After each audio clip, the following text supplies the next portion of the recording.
নমস্কাৰ মৰ্নিং পালছলৈ স্বাগতম জনাইছো ষ্টুডিঅ'ত মই অনিৰ্বাণ পাঠক জাতিগত লোকপিয়লৰ বাবে হাজু হৈছে ভাৰত চৰকাৰ 29 এপ্ৰিলত প্ৰধানমন্ত্ৰী নৰেন্দ্ৰ মোদীয়ে আৰএছএছৰ মুৰব্বী মোহন ভাগৱতক সাক্ষাৎ কৰিছিল আৰু এই সাক্ষাতৰ পাছতে জাতিগত লোকপিয়লৰ বিষয়টো ঘোষণা হৈছিল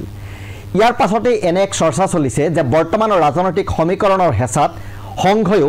বিজেপি চৰকাৰৰ জাতিগত লোকপিয়লৰ সিদ্ধান্তত অনুমোদন দিবলগীয়া হৈছে নেকি সংঘ সদায় জাতিগত ৰাজনীতিৰ বিৰোধী হৈ আহিছে কাৰণ সংঘৰ হিন্দুত্ববাদী এজেন্ডাত জাতিগত ৰাজনীতি এটা ডাঙৰ বাধা হিচাপে চিহ্নিত হৈ আহিছে কিন্তু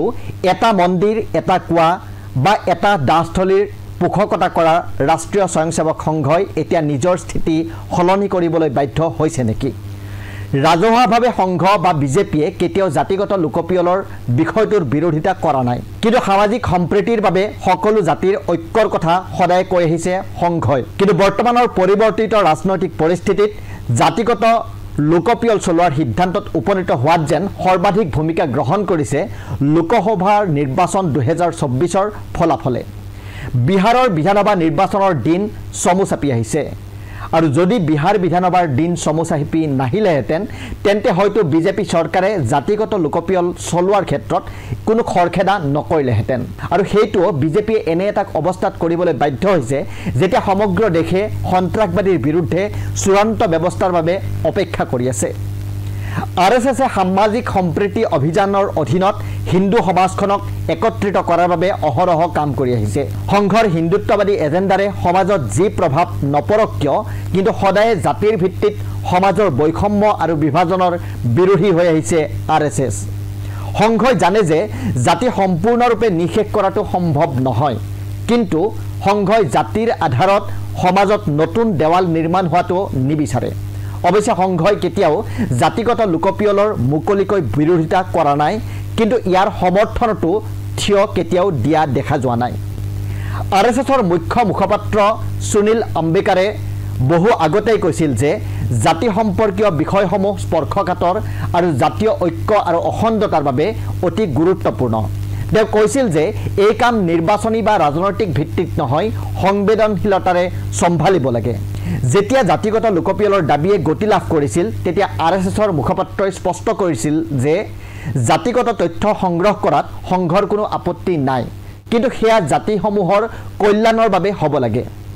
যদিও সংঘই জাতিগত লোকপিয়লক লৈ ৰাজহুৱা স্থানত কিবা কোৱাৰ পৰা বিৰত আছে তথাপিও সদায় জাতিগত ৰাজনীতিৰ বিৰোধী হৈ আহিছে কাৰণ জাতিগত ৰাজনীতিয়ে আধিপত্য বিস্তাৰ কৰিলে হিন্দুত্ববাদী এজেন্ডা দুৰ্বল হৈ পৰিব পাৰে বুলি সংঘই ধাৰণা কৰে ধৰ্মৰ ৰাজনীতিৰ সুবিধা হ'ল অন্ততঃ হিন্দু সমাজখনক একত্ৰিত কৰি ৰাখিব পৰা যাব আৰু সেয়া সংঘৰ ধাৰণা